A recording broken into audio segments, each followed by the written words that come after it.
watching Murder at Midnight. Tonight's episode is called The Wicked Sleep. Fade in. Exterior street night.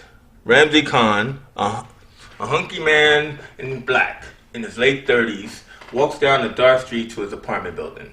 He's wearing a folded brim stussy and a black rayon trench. The way I remember it, life used to be simpler. Back in the day, I used to be a cop. Damn good one, too. They used to call me a variety of names that began with incompetent and ran to Neanderthal. But the one I hated the most was PK. In my case, it didn't mean preacher's kid. It was for partner killer. He walks by a low-lit bodegas on the street with one or two lights causing him to walk in and out of the shadows. I'd like to say it's not my fault that people couldn't keep up with me. Unfortunately, one of them was my brother-in-law, Lucas Shaw. I felt bad for his kids. I didn't have any kids. That was what made me careless. Interior apartment building night. Ramsey enters his rundown shanty of a building as he goes to the elevator. After Luke was killed, I kind of lost it. Every other bizarre occurrence started to happen to me. I couldn't tell if I was seeing things or if they were seeing me. Either way, I was at the end of my rope. I became a private eye, and now I'm writing everything down. Interior fourth floor, night. Close on the bearded face of Ramsey Khan as the doors open. My name is Ramsey Khan. In the past 2 years, I've come across some pretty strange things that would make the Night Stalker cringe. And I made plenty of enemies along the way, on the good side and the bad. So I guess I walk a fine line. His key turns into the lock to his apartment. That doesn't mean life couldn't be simpler. The windows explode as fire rains down to the street. Cut to interior bedroom, night. Ramsey awakens in a cold sweat as he suddenly realizes that the phone is ringing. He looks around to see the superhero posters on the wall and his legs hanging over the bunk bed. Uncle Rams, the phone! Ramsey has his hands on his head as if realizing his surroundings and not being happy about it. I'm still here? The night light turns on above the phone. He reaches out and picks it up. The clock reads 5:25 a.m. Yeah. Cut to exterior car at night. Extreme close on a woman's lips as she talks into a cell.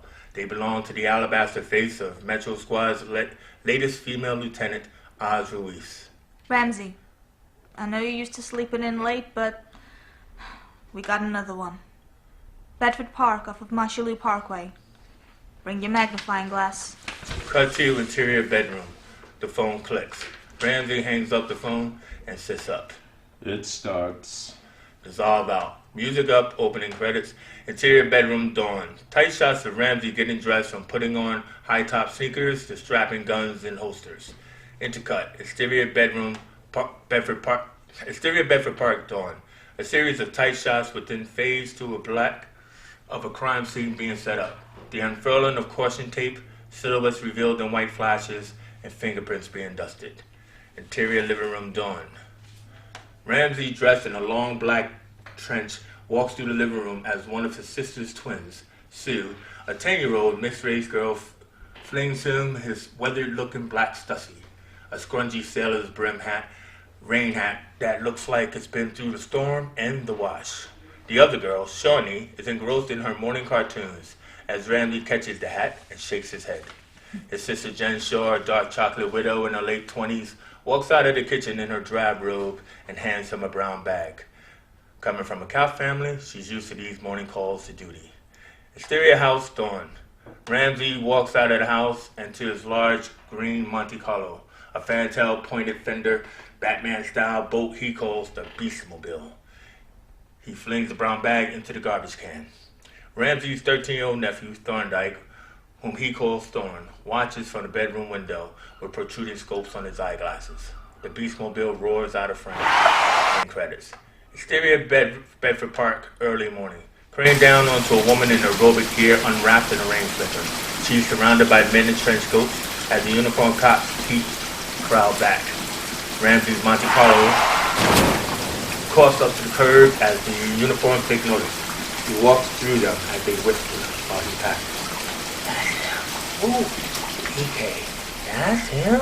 The defector. The PI? The partner killer. You the primary show then? Or are you just looking before she gets to the morning? The tall Caucasian Detective Sergeant Leo Showalter drags on his wet cigarette, the clear sign of an addict as he rises up. God, what are you doing here? His double-breasted partner in the dime store suit, Detective Ray Bowles, is already standing. I think the lieutenant invited him. They used to be partners, you know. Showalter gives a discerning glance to his partner. Shut up, Ray. I know that. Old habits die hard, huh, Con? She can't see and wipe her ass without you coming along and handing her the tissues. That's one warped way of looking at it. Now she's up my ass. How does that feel? You tell me. It's your ass. Con walks up to the female lieutenant who's talking to the forensics crew. How's he? Oz turns around to reveal that her face is as flawless as her lips. She raises an eyebrow with a smile. I see you've managed to shuffle out of bed, Ramsey. How's the real world? I'm a detective, not a critic. Low angle. Ramsey kneels down and is seen through a concave lens of the girl's glasses. In the darkness, her glasses reflect the lights around her and appear to be full white lenses. So this is number 3, huh? It's always on a rainy night, isn't it, Oz? Ramsey looks down at Karen's beautiful but empty face. He lifts the glasses to a shocking reveal that her eye sockets are bloody pulp. Her eyeballs have been emptied as if someone has dug them out with her fingers. What did you see, baby? Showalter can't take it anymore. Oh, Lieutenant, I gotta protest here. Everybody knows that profiling crap doesn't work. You're not a superhero, Con. No ancient Chinese secrets here. Your partner was the Indian anyway. Ramsey rises up without a smile.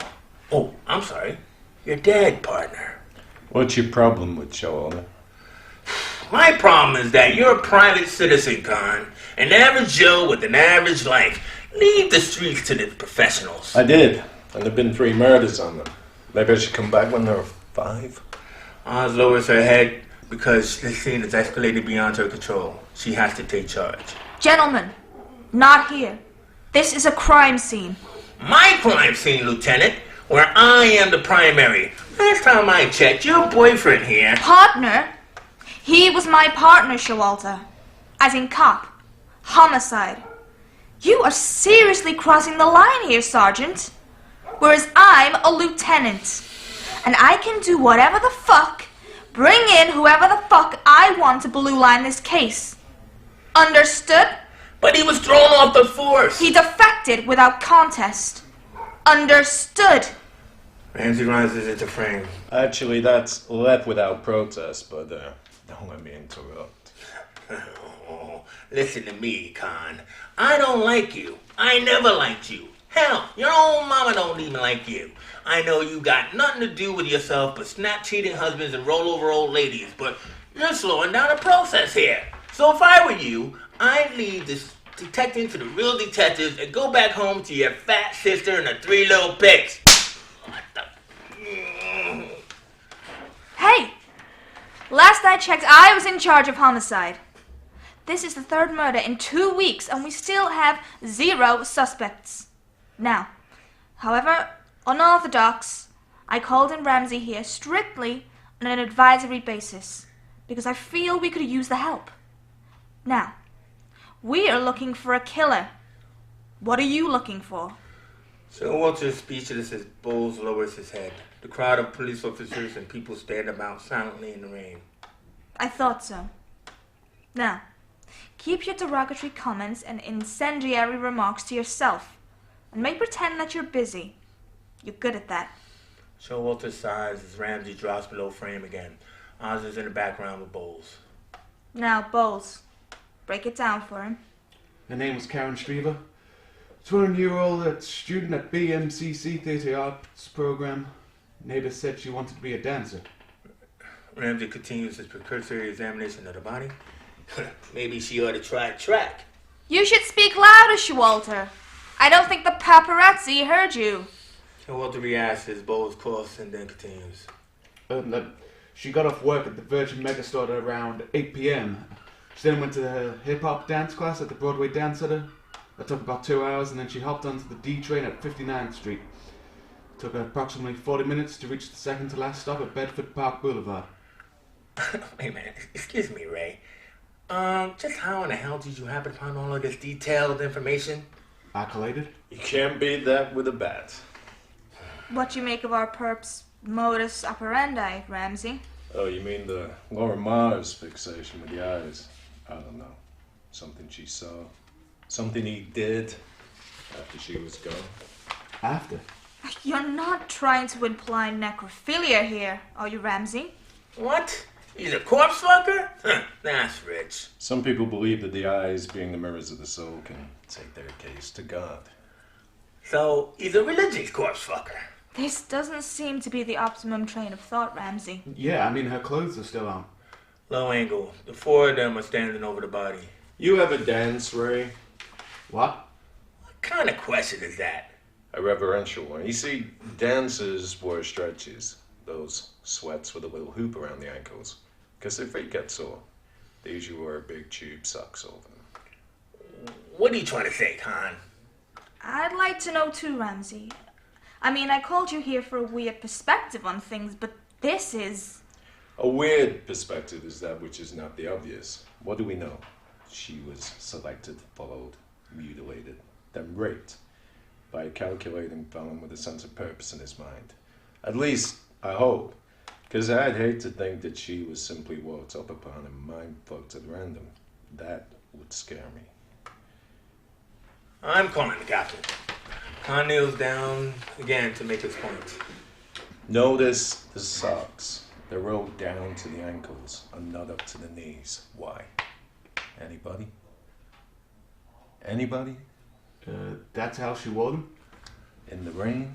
You guys aren't even trying. Okay, Ramsey.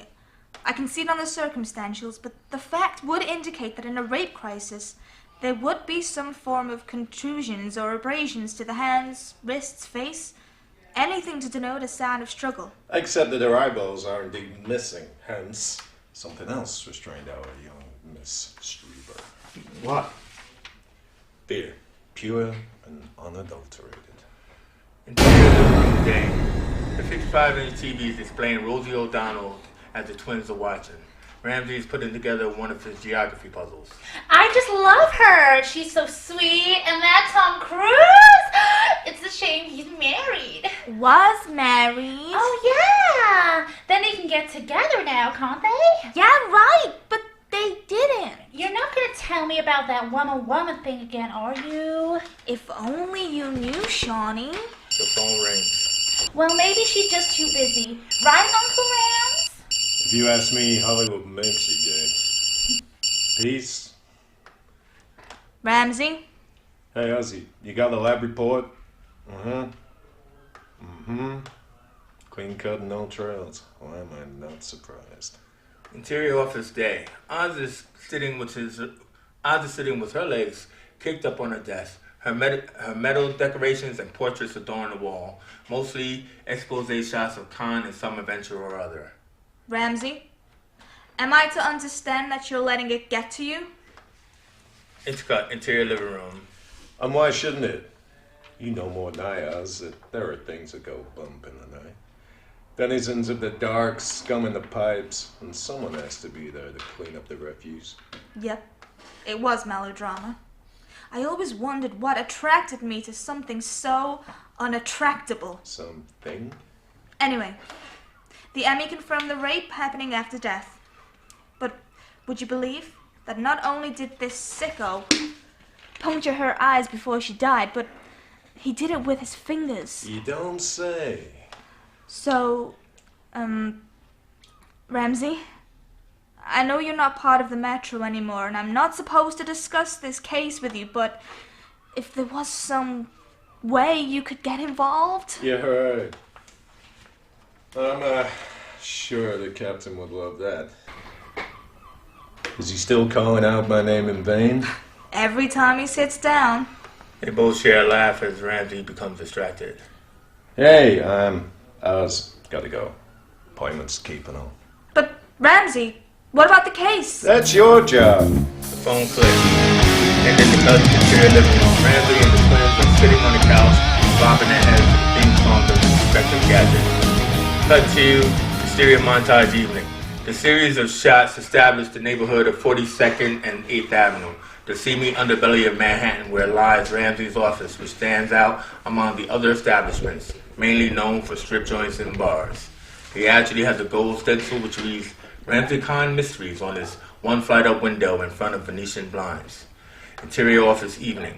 Inside the wood-paneled office, one flight up from the massage parlor, Ramsey is cleaning his silver-plated Magnum, one of several guns which are carefully laid out on the desk in a meticulous order. That's my baby. 12 inches of nickel-plated death come easy.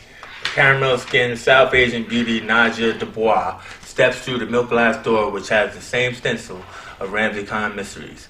She looks more like the cleaning lady in her baggy clothes as opposed to the sexy secretary type she can be.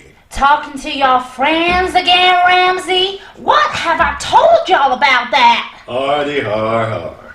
If I told you once, I've told you plenty of times. There are only a few things in life you can trust. To me, they're all explosive. He points to the Magnum and his 9mm Desert Eagle he calls the Equalizer. Do the words "get a laugh" mean anything to y'all? The TV show, that Bo Tostitos guy? Y'all would say that. She drops off the police file on the serial killings with a smarmy look. Nadja, I don't think you realize that you're in the presence of a damn good detective. Obviously. Khan then plops into his rickety swivel chair and flings his stussy, but misses the hat post in the corner. When are you gonna wash that hat or something? Washing it makes it look like that. I guess you didn't get the "or something" part. He then leans into the start, pulling out the photos of the dead girls. I suppose there's a point you're trying to avoid. She picks up the hat and places it on the post.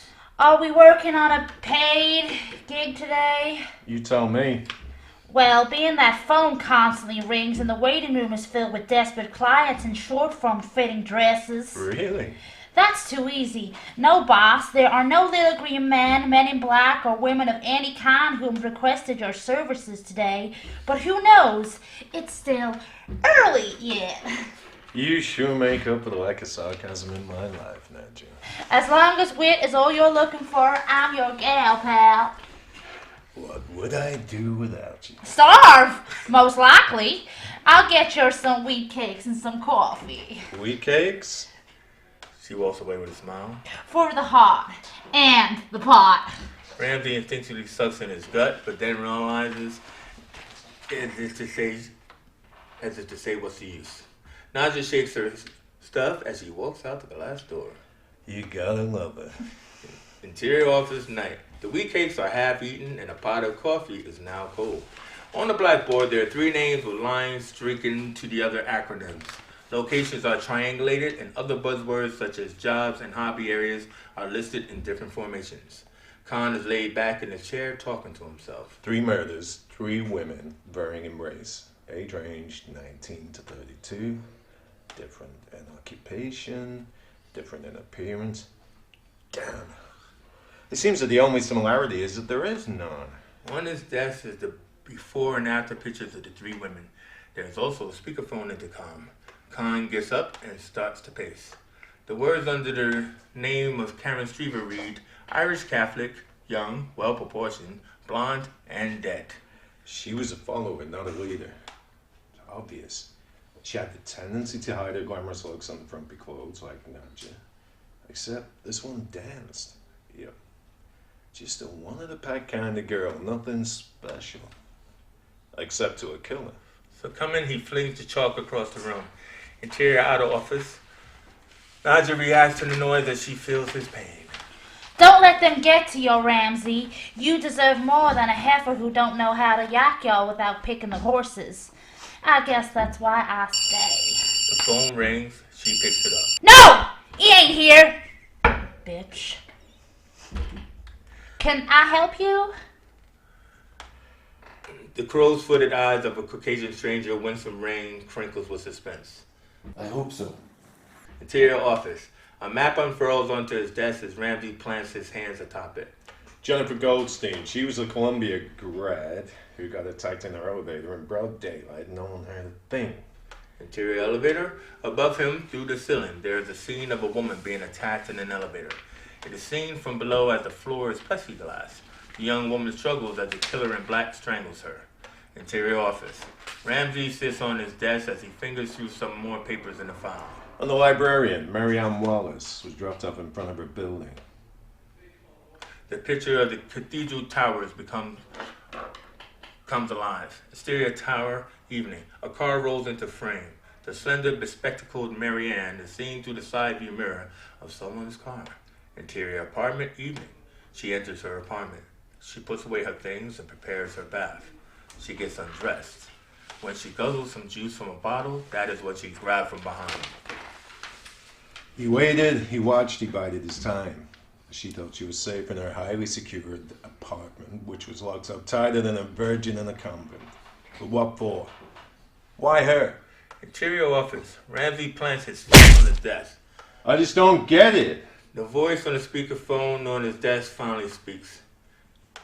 Now's not the time to discuss your sex life, Unc. Interior Thorne's bedroom.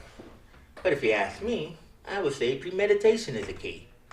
The bedroom is revealed as being split between order and chaos, half filled with thrown clothes and piles of paper, while the other side of the bunk bed is immaculate. Thorne is sitting in his rolling swivel chair in front of a computer network of monitors and a submerged icons keyboard.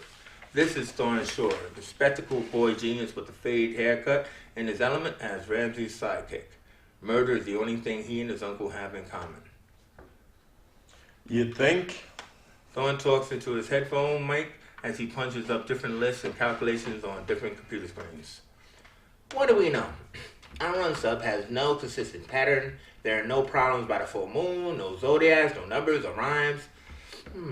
Everything seemed to point to this guy being a madman except for his psychological makeup.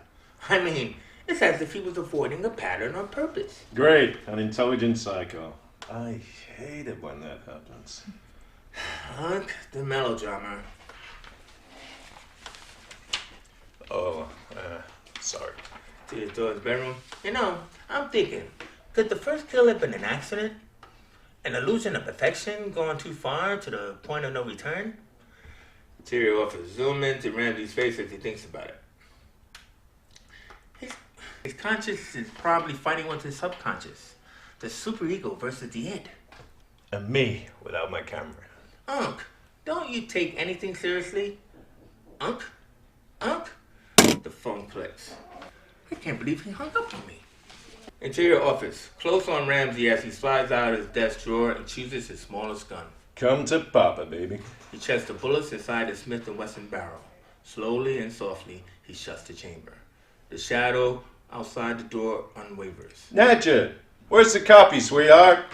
Worry begins to set in as Ramsey now rises out of his squeaky chair as the scratching floor is the only sound heard. Ramsey proceeds to creep toward the shadow in the doorway with his gun raised. The phone rings. Startled, Ramsey fires and the plastic tries to spray away from him. Nadja steps into the hole in the doorway, lifting up the full-size 3D poster of Ramsey's house. Relax, Ramsey. You act like you can't take a joke. My cardboard cutout. Your gift from TCTV. It seems that the case of the transparent image has another wrinkle to it. That's not funny. I could have shot you. I doubt it. Swiftly, Ramsey spins around and presses his gun into the stranger's gut. Winston Rain stands at a stout 5'8", a man of industry in his 50s with graying temples. Suddenly, he spearhand parries Khan's wrist and swipes the Smith & Wesson from his hand. Hesitation. You should have fired. How'd you do that? Nadja smirks as she brings them a fresh pot of coffee. Do you know who this is, Ramsey? Too many questions and not enough reflex, Mr. Khan. In that case of familiarity versus instinct, the latter has to be your choice.